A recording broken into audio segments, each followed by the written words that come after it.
12장부터 50장까지 이렇게 나눌 수 있는데요. 1장부터 11장까지는 우리가 보통 인류 조상의 기원 이런 것들을 알려준다 이렇게 해서 우리는 일반사다 이렇게 부릅니다. 그리고 이제 12장부터 아브라함을 부름으로부터 시작되는 12장부터 50장까지를 우리는 족장들의 이야기다. 그래서 족장사라 이렇게 부릅니다. 그럼 1장부터 11장까지는 일반사라는 거 역사를 말하죠. 그리고 족장들의 역사는 12장부터 50장까지를 나누어서 우리에게 알려주고 있습니다. 그리고 특별히 이제 족장사에서는 아브라함을 통한 구원의 여정을 우리에게 알려주죠.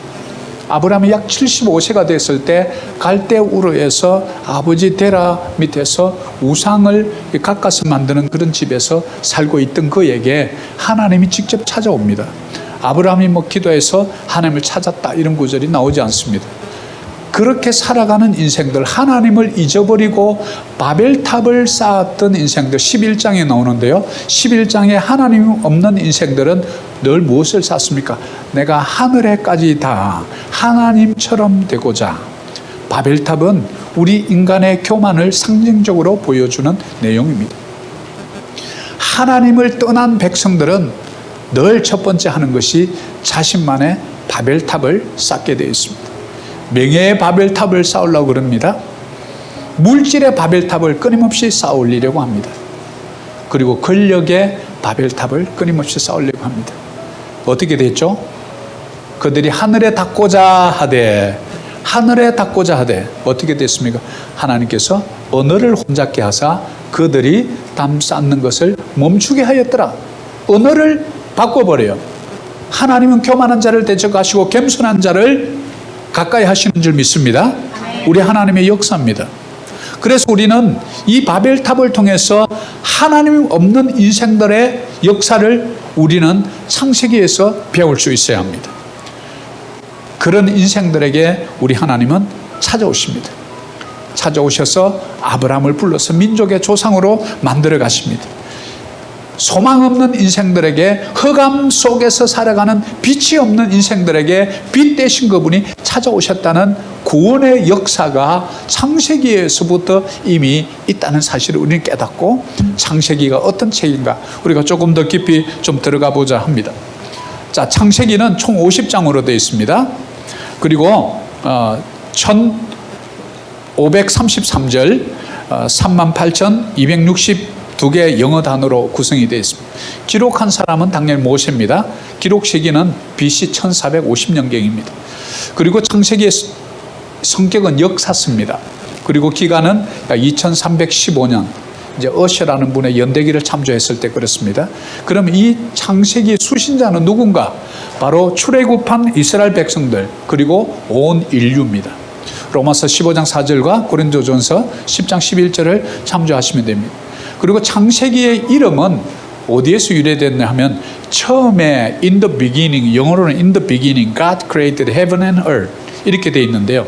이게 이제 그리스어의 게네시스라는 단어에서, 헬라어죠. 헬라의 게네시스라는 단어에서 온 말이 영어로 제네시스, 이렇게.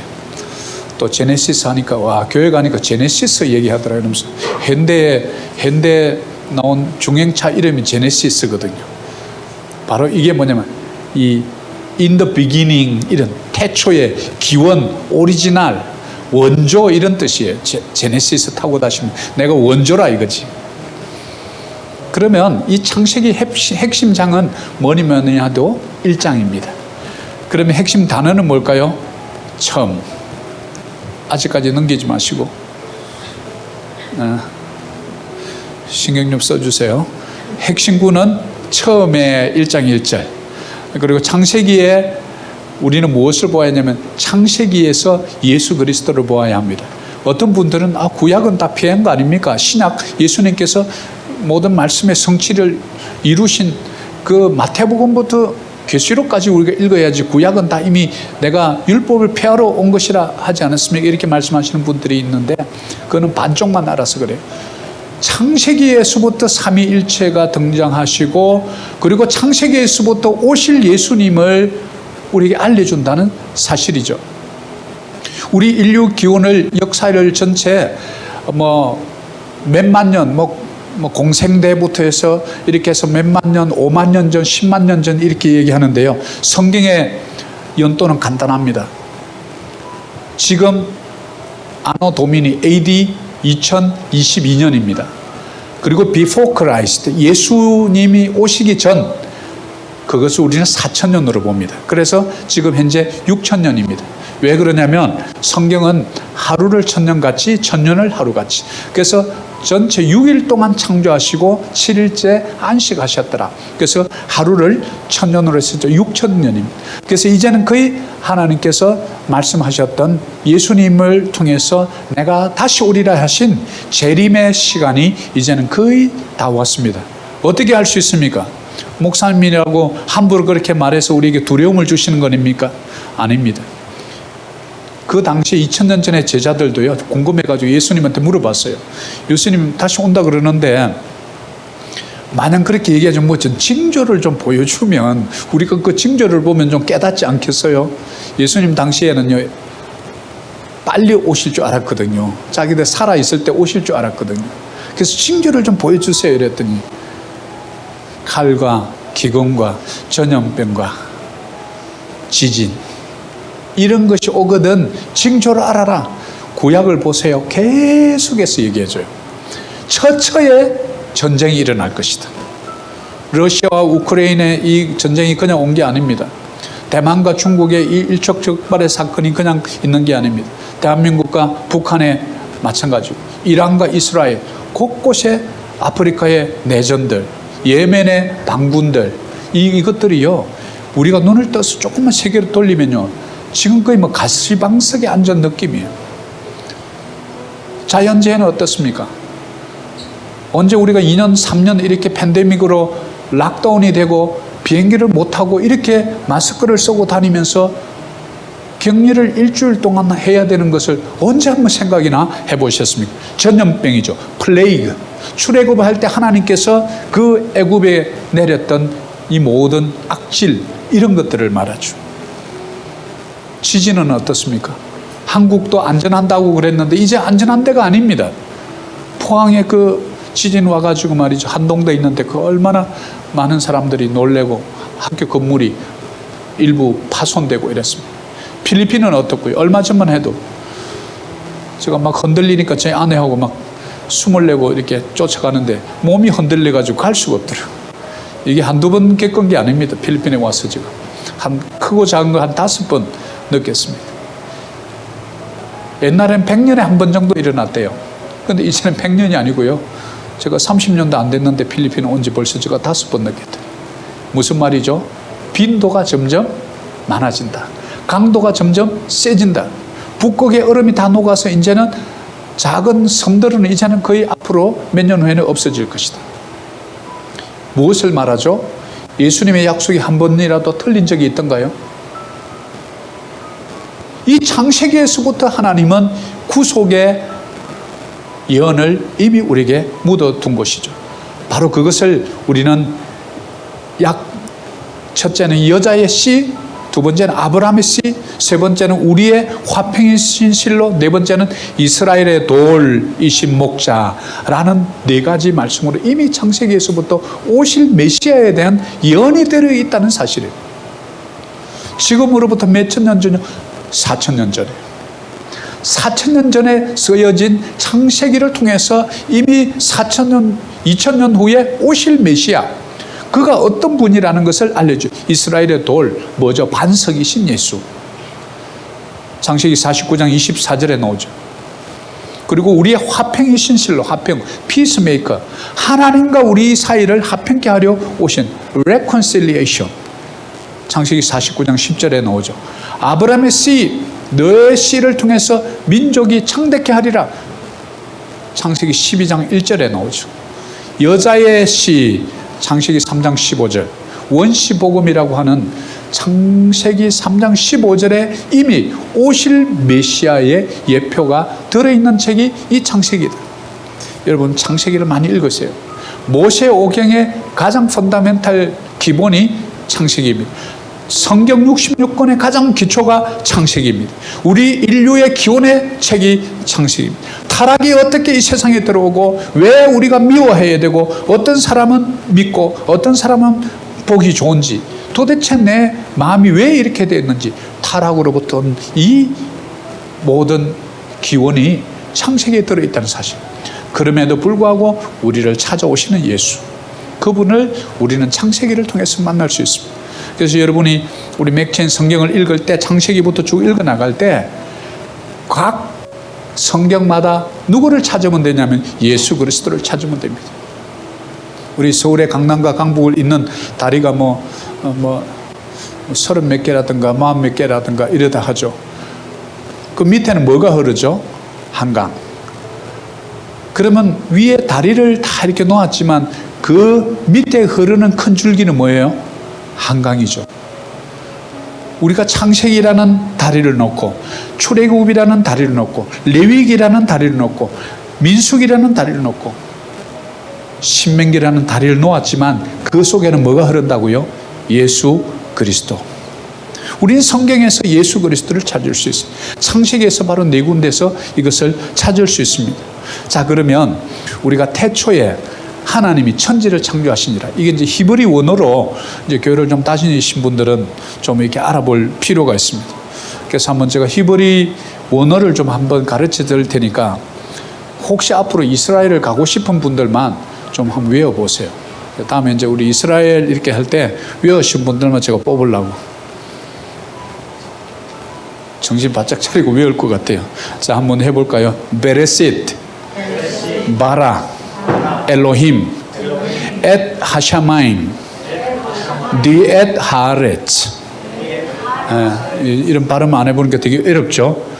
베레시트 하면 in the beginning 이런 뜻이에요. 바라 그럼 창조한다 이런 뜻인데요. 바라라는 뜻은요, 히브리의 원래 원어는 무에서 유를 창조하는 것을 바라.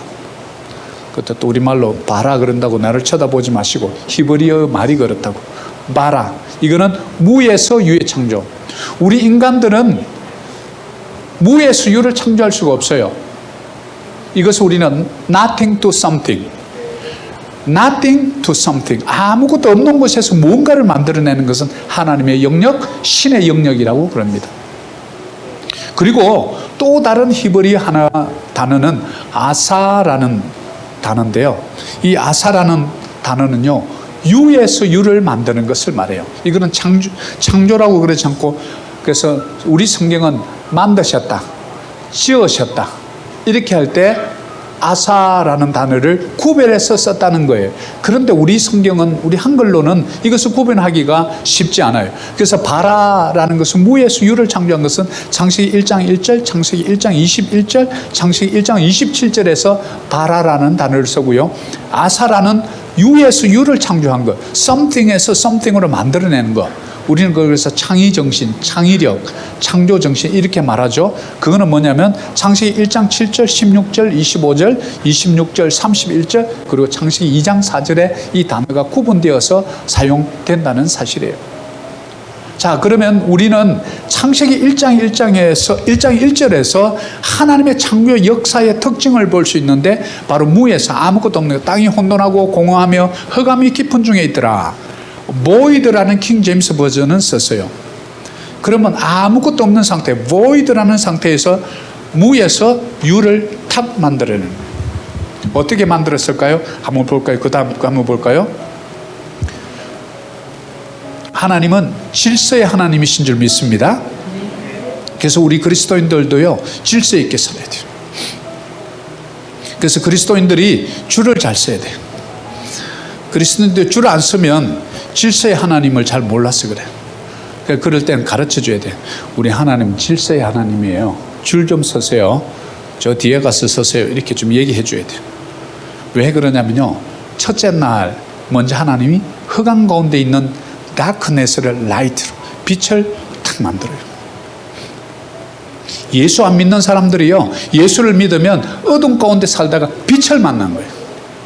여러분 가정에 어둠이 있을 때 예수 믿는 한 사람 때문에 주 예수를 믿으라, 그래야만 너와 내 집이 구원을 얻으리라, 한 사람 때문에 빛이 들어가면요, 어둠이 도망갈 수밖에 없어.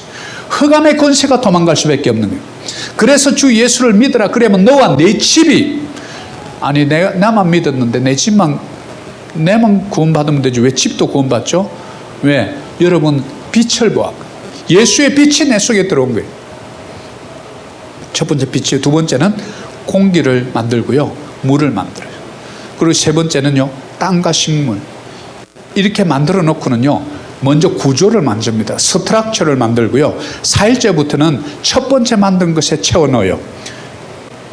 빛, 어떤 빛을 큰 걸 한 놈 걸어요. 태양이에요. sun. 그 다음에 작은 걸 걸어요. moon 걸고요.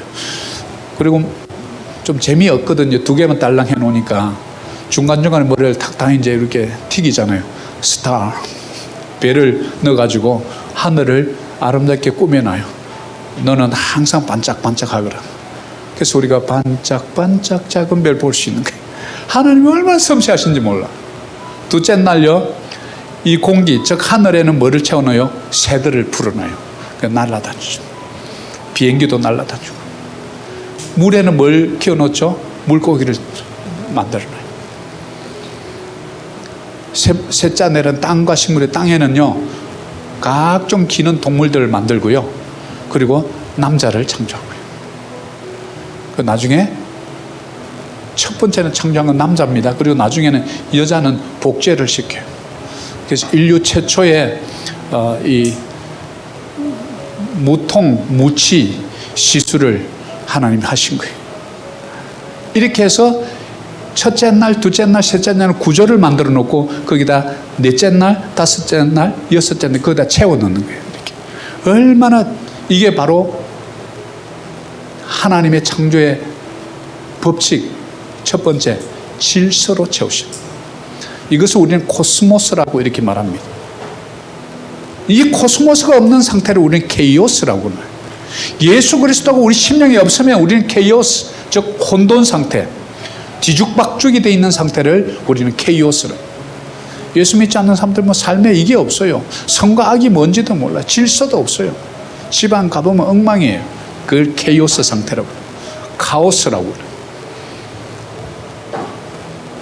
자, 그러면 창세기 2장 16절 한번 봅니다. 2장 16절, 이제 두 번째는, 첫째는 이 존재의 기원, 즉 어떻게 만들고 사람이 만들어지고 아담이 만들어지고 또 하와가 어떻게 만들어졌는지 이 존재에 대한 것을 알려줬다면, 이제 두 번째는 그러면 이 세상에 타락은 어떻게 들어왔는지를 당장 2장에서 우리가 알 수 있습니다. 하나님께서 우리에게 약속을 주셨거든요. 자, 2장 16절하고 17절 같이 한번 읽어봅니다. 여호와 하나님이 그 사람에게 명하여 이르시되 동산 각종 나무의 열매는 네가 임의로 먹되 선악을 알게 하는 나무의 열매는 먹지 말라. 네가 먹는 날에는 반드시 죽으리라 하시니라. 우리 인간에게요, 엄청난 모험을 하나님 하셔요. 그것은 뭐냐면 바로 자유의지라는 거예요. 우리가 선택을 할 수 있는 자유를 주신 거예요. 여러분이 선택할 수 있는 자유를 받지 못했다면 여러분 짐승과 같은 거예요. 본능대로 살아가는 거예요. 세상 사람들은 본능에 충실해요 이러죠. 그럼 짐승처럼 되자 이 말이죠.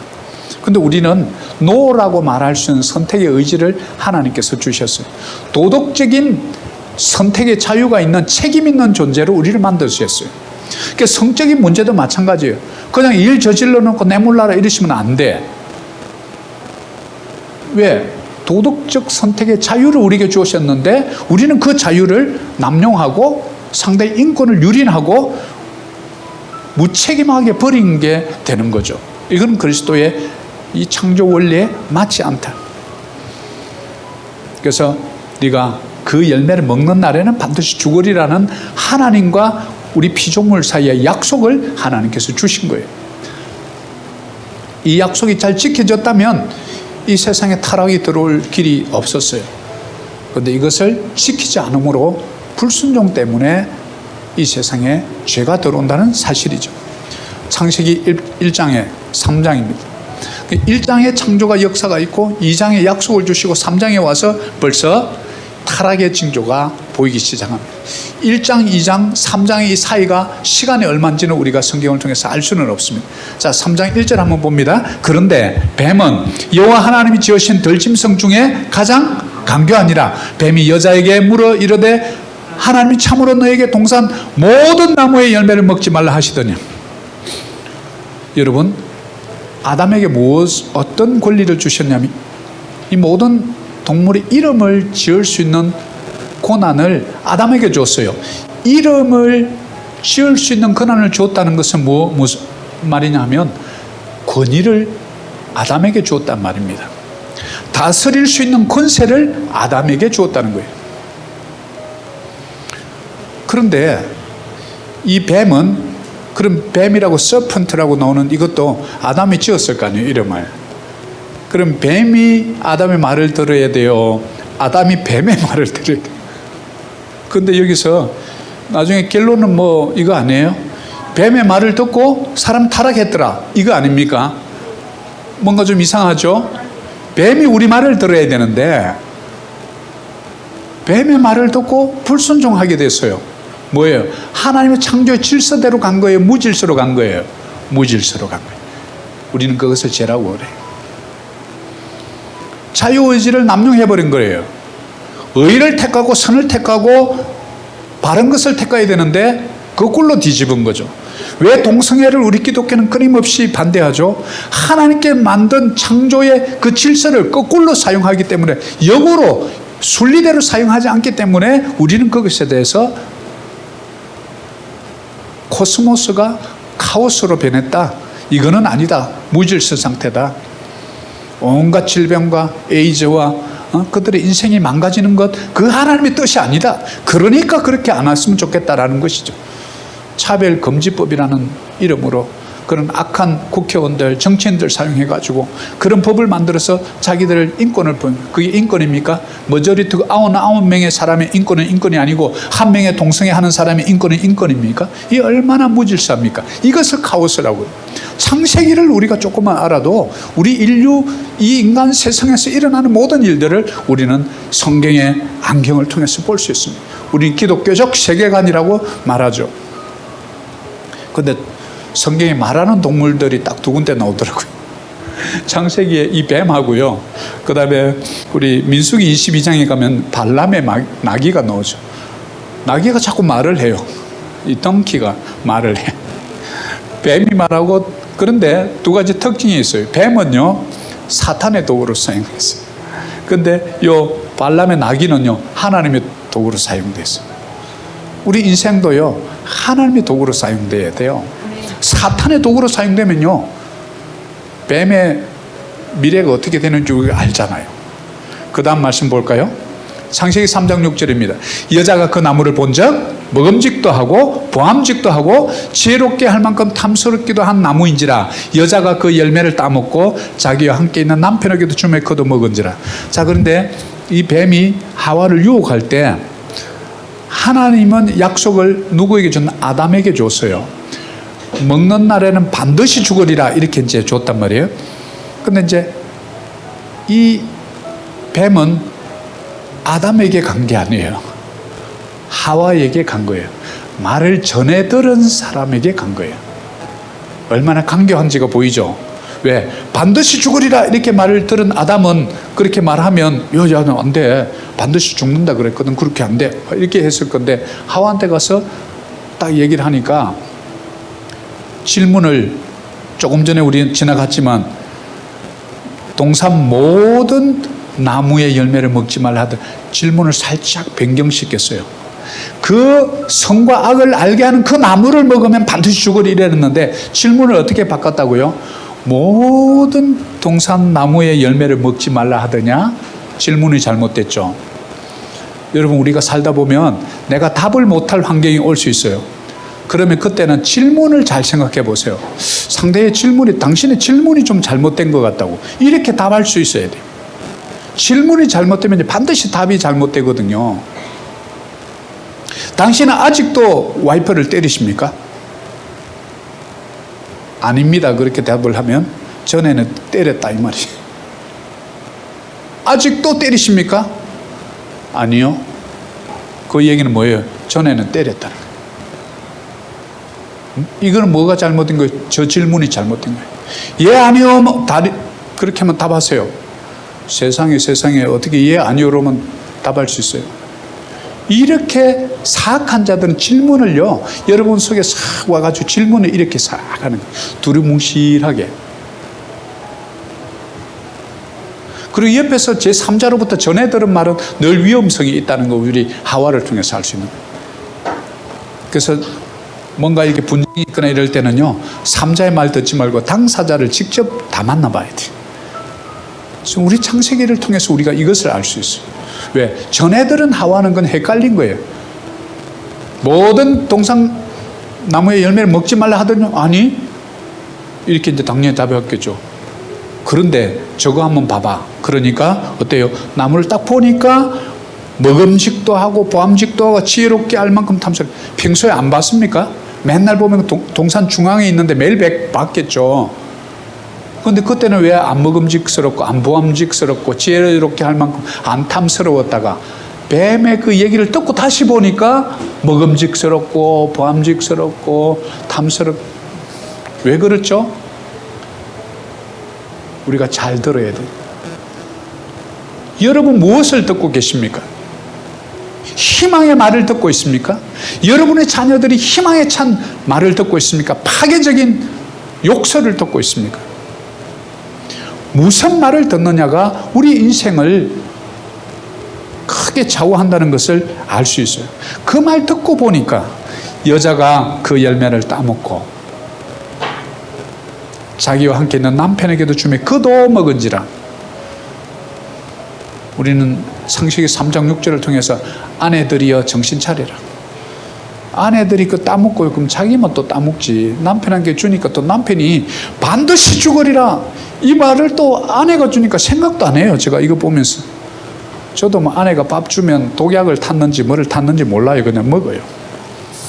그러니까 아내들이 잘해야 돼. 그 남편들도 분별력과 통찰력이 있어야 돼. 지금 그거 어디서 딴 거예요? 동산 혹시 중앙에 딴 거 아니죠? 빨리 그냥 그것은 목에 있는 거 토해내라 막 이래가지고 엎드려가지고 기도하고 회개하고 이랬어야 되는데 자기도 뭐 덜렁 먹어버렸어. 타락이 이에서 옴이라. 타락의 기원을 우리는 여기서 볼 수 있습니다.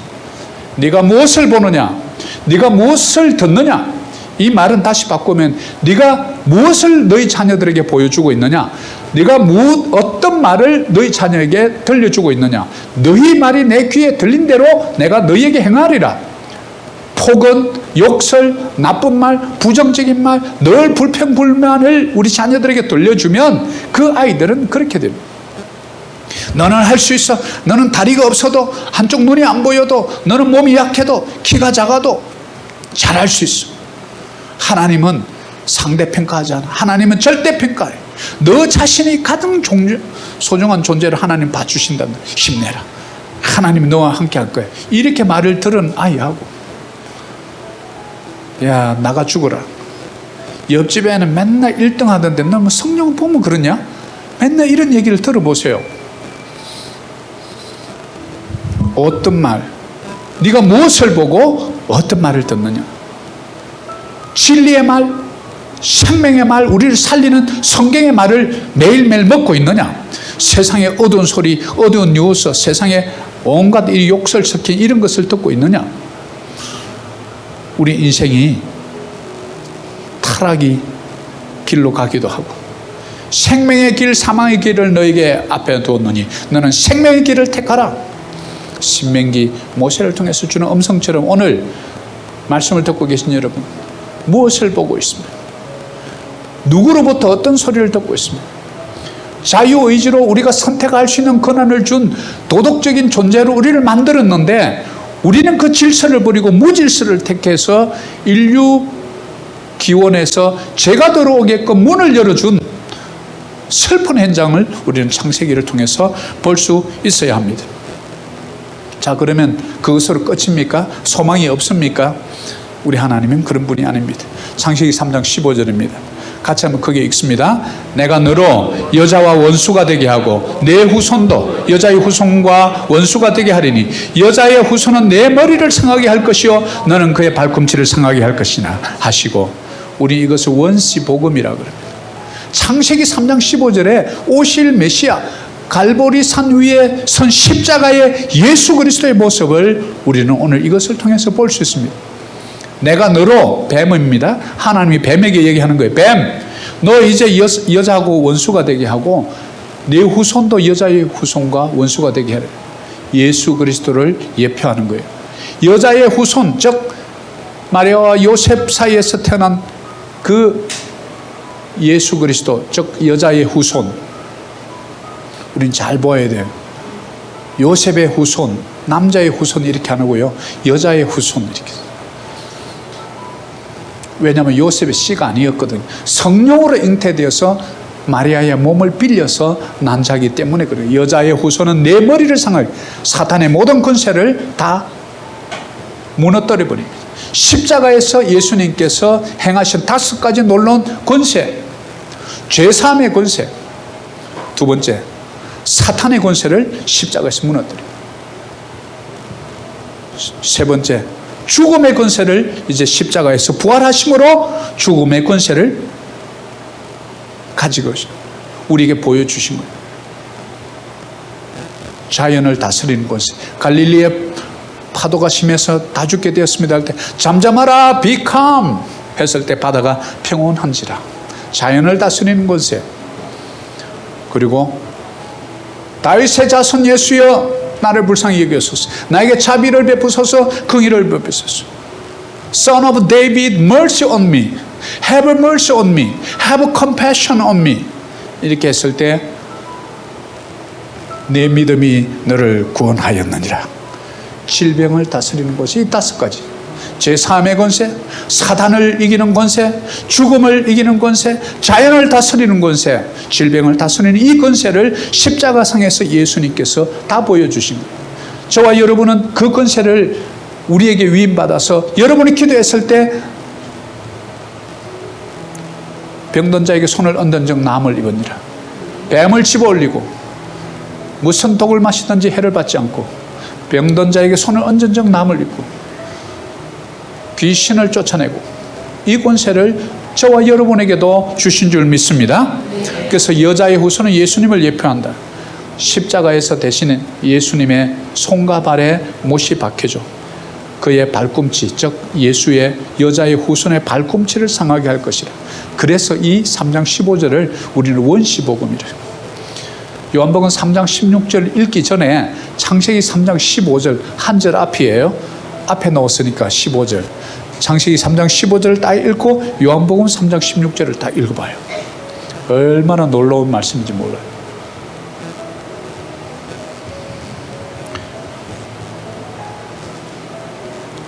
우리 하나님은 에덴 동산에 쫓겨난 아담과 하와를 그냥 내버려 두지 않고 마음에 걸렸던 것 같아요. 3장 21절입니다. 같이 한번 읽습니다. 여호와 하나님이 아담과 그의 아내를 위하여 가죽옷을 지어 입히니라. 쫓아냈어요. 왜? 불순종했잖아요. 약속을 어겨버렸잖아요. 우리 신앙도 약속이에요. 주님을 내 인생의 주인으로 모시겠습니다. 그럼 주인이고 나는 매니저, 청직인 거예요. 내 물질의 주인도 하나님이십니다. 모든 살고 죽는 생사 여탈권도 주님 손에 달려 있습니다. 내 물질 부하게도 하시고 가난하게도 하시는 분이 하나님이신 줄 믿습니다라는 고백이고, 그 고백을 하나님 받아들인 거예요. 믿음으로. 그래서 의롭다 해주신 거예요. 그런데 순종해야 할 우리 인생들이 뱀이 말하는 한마디에 넘어간 거예요. 정녕 모든 실과의 열매를 먹지 말라더냐? 아니, 저것만 먹지 말라 했는데 이렇게. 야, 그런데 왜 그렇게 얘기했는지 한번 생각해 봤어? 생각 좀 해요. 생각 좀 해봐. 왜 먹지 말라 그랬겠어, 하나님이. 그거 있잖아. 그거 먹으면 너가 하나님처럼 되거든. 그래서 먹지 말라 한 거예요. 이렇게 말하니까 왜? 그런 숨은 의도가 있었어? 그리고 딱 보니까 보암직도 하네, 먹음직도 하네. 와, 탐스럽네. 그래 맛있어 보이는 거예요. 뭐 때문에요? 바이러스가 들어온 거예요. 우리 영혼의 바이러스. 하나님과 같아진다는 그 말, 그것을 우리는 교만이라고 그래요. 그것이 예표하는 것이 11장의 바벨탑 사건이에요. 높아지고자 하는, 저 하늘에 쌓아서 하늘에 닿아서 우리가 하나님처럼 되자. 우리 신앙생활의 가장 큰 적은 내 삶의 교만의 바벨탑인 줄 믿습니다. 그 바벨탑은 빨리 무너뜨려야 돼요. 그래야 사는 거예요. 가죽 옷을 입혔다 이 말은요, 가죽을 얻으려면 어떻게 해야 돼요? 그 당시에 한 마리 죽여야지. 가죽 뺏기려면 짐승을 한 마리 죽여야 될 거 아닙니까? 양을. 그 죽여가지고 가죽을 뺏겨야 돼요. 그럼 말려가지고 옷을 만드는 거 아니에요. 요즘처럼 여러분 옷 입고 있는 것이 이런 모직 기술이 발달할 때가 아니니까. 그러면 누군가 죽어야 되죠. 누구 때문에? 아담과 하와의 옷을 입히기 위해서 동물 한 마리가 죽은 거예요. 솔직히 우리 얘기해 보시죠. 동물이 무슨 죄가 있습니까? 아담과 하와가 저가 일 저질러 놓고 내가 왜 죽어야 되지? 내가 가죽을 홀딱 뺏겨가지고 그냥 그 사람 옷 만들어준다. 어린 양이신 예수를 여기서 예표하는 거예요. 저와 여러분 죄 때문에 어린 양이 죽어서 피를 흘리고 가죽을 다 뺏겨버려요. 그래서 예수님이 십자가에서 옷을 다 뺏겨버린 거예요. 치욕스럽게 만든 거죠. 유대인의 왕 예수, 부끄러움을 주는 거예요. 뺨을 때리고 조롱하고 머리에는 가시관을 쓰고 등에는 온갖 등이 다 찢어지고. 예수님께서 우리 죄값을 치르기 위한 죄값이었어요. 여러분의 구원의 기쁨, 감격은요, 한 사람의 생명값이에요. 우리가 이것을 귀하게 느껴야 합니다. 우리가 주일에 와서 예배할 때 찬양하고 눈물을 흘리는 이유가 뭡니까? 구원의 기쁨, 구원의 감사, 첫사랑, 이것을 생각하니까 여러분이 이 땅에서 살다가 60년, 70년, 80년, 120년 살다가 죽을 거 아니에요. 그러나 여러분 죽음에 대해서는 두려움이 없어진 사람들이죠. 왜? 영원히 살 천국 본향, 원래 고향이 있다 이 말이에요. 그러면 이 땅은 잠시 살다가 가는 곳이에요. 정거장이에요. 스테이션. 데스티네이션이 아니고 스테이션이라고. 경부고속 타다가 고속도로 휴게소 가가지고 여기서 자리 깔자 이러고 거기서 살면, 야, 집으로 가야지 왜 여기서 자리 까냐, 되게 혼내줘야 돼요. 우리의 본행은 천국인 줄 믿습니다. 이 땅에 잠시 뜻이 있어서 여러분을 필리핀에 보낸 거예요. 돈 많이 벌라고요? 아니에요. 무슨 일이 있어요. 사명이라 그래요. 그 사명을 완수하기 위해서 돈이 필요하기 때문에 돈을 벌게 해주신 거예요. 장소를 옮기시면 직장을 옮긴 거예요. 공급의 통로가 바뀌지만 다른 데서 돈이 오는 거예요. 하나님의 섭리라고 그러고 하나님의 주권이라고 그래요. 저와 여러분의 죄를 위해서 이 땅에 오셔서 어린 양처럼 우리의 모든 죄를 대속해서 돌아가신 예수 그리스도를 우리는 어디서 만나요? 요한복음 가야 만나고 신약에서 만납니까? 갈보리 계곡으로 가야 만나나요? 창세기 3장 21절에서 우리는 하나님의 사랑을 만날 수 있습니다. 예수 그리스도 사망 권세를 깨뜨리시고 오셔서 우리같이 들어온 죄인을 구속하기 위해서 오신 예수, 그 예수님 저와 여러분의 구세주이신 줄 믿습니다. 여러분과 함께 영원히 함께 하시는 하나님이신 줄 믿습니다. 그래서 우리는 성경을 볼 때 거기 우리는 네 가지를 기억해요. 첫째, 창세기의 창조신앙. 여러분은 절대 원숭이가 여러분의 조상이 아니에요. 오늘날처럼 기술 문명이 발달해서 생물학이 발달해가지고 DNA가 발견되면서 단백질 구조가 우리가 발견이 되면서 모든 살아있는 짐승에는 DNA 구조가 다르게 별도의 설계도가 있다는 사실을 현대과학이 컴퓨터가 발견해낸 거예요. 그 전만 해도 진화론을 이렇게 얘기 믿었어요. 이제는 안 믿어. 왜? 완전히 구조가 다른데? 그걸 믿으라고요? 요즘 아이들 같이 얼마나 이 기술에 능한데 DNA 구조가 다른데요. 선생님 그걸 어떻게 믿죠? 이렇게 나오면 이제 선생님이 할 말이 없는 거예요. 창조신앙. 여러분은 하나님의 손길로 만들어진 소중한 존재인 줄 믿습니다. 원숭이가 아니라고. 원숭이를 자꾸 조상이라 그러면 원숭이 같은 짐승 같은 짓을 하는 거예요. 그래서 이 짐승 맛도 못한 놈 이렇게 이제 욕을 하는 거지. 두 번째, 임마누엘 신앙이에요. 죄를 지은 이들에게까지도 외면하지 않으시고 가죽옷을 지어 입으시는 임마누엘, 늘 나와 함께 하시는 God with us, 늘 나와 함께 하시는 임마누엘의 하나님. 세 번째, 저와 여러분의 죄를 도말하기 위해서 십자가에서 내 목숨 대신 돌아가셨던 십자가의 예수. 마지막 네 번째, 십자가에서 달리셨다면 사망 권세를 이기신 게 아니에요. 3일 만에 부활하셔서 영적인 신령한 몸으로 부활하셨기 때문에 우리는 이것을 부활신앙, 이것을 네 가지 창세기를 통한 창조신앙, 늘 우리와 함께 하시는 임마누엘 신앙, 세 번째 십자가에 내 죄를 다 도말하셨다. 여기에 계신 여러분들 모든 죄는 없고 이제는 의인이 된 줄 믿습니다. 바로 십자가 사건 때문에 그래요. 그리고 우리도 만약에 여러분 살아있을 때 믿는 자는 결코 영원히 죽지 않고 이 땅에 예수님이 재림하시면 여러분 신령한 몸으로 변화되어서 부활하는 줄 믿습니다. 우리가 이것을 랩처. 그러면 죽음을 맛보지 않고 우리가 가는 거예요. 이것이 얼마나 기쁜지 몰라요. 도살장으로 끌려가는 소와 돼지들은 먹이를 쭉쭉쭉 놔주면 그 먹이 따라 들어갑니다. 도살장으로 가는 줄도 모르고 살아요. 오늘날 세상이 그래요. 돈을 벌고 아파트를 높이고 팽수를 높이고 권력에 취해서 살아가는 수없이 많은 사람들이 그 물질에 쫄쫄쫄쫄 따라가는데 어딥니까? hell, go to hell. 더 지옥으로 가는 줄도 모르고 줄줄줄줄 따라가는 거예요. 너무나 유사하지 않습니까? 그런 세상에서 우리를 구원해 주신 예수, 우리는 그분을 만나야 합니다. 그래서 창세기 3장 24절 마지막 말씀으로 같이 한번 오늘 결론을 맺고자 합니다. 자, 같이 한번 봅니다. 이같이 하나님이 그 사람을 쫓아내시고 에덴 동산 동쪽에 그룹들과 두루두는 불칼을 두어 생명나무의 길을 지키게 하시니라. 자, 이게 보니까 이제 생명나무의 길을 막아버렸어요. 죄로 인해서 생명나무의 길이 막힌 거예요. 죽을 수밖에 없는 존재. 이제는 생명나무를 계속 먹어야 되는데 여러분이 매일 아침에 생명나무의 열매, 말씀의 열매를 먹잖아요. 그래서 계속 제가 강조하는 거예요. 그런데 생명나무의 길이 죄로 인해서 막혀버렸어요.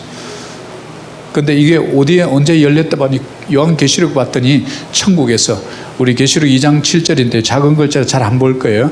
귀 있는 자는 성령이 교회들에게 하시는 말씀을 들을지어다. 이기는 그에게는 내가 하나님의 낙원에 있는 생명나무의 열매를 주어 먹게 하리라. 아멘. 뭡니까?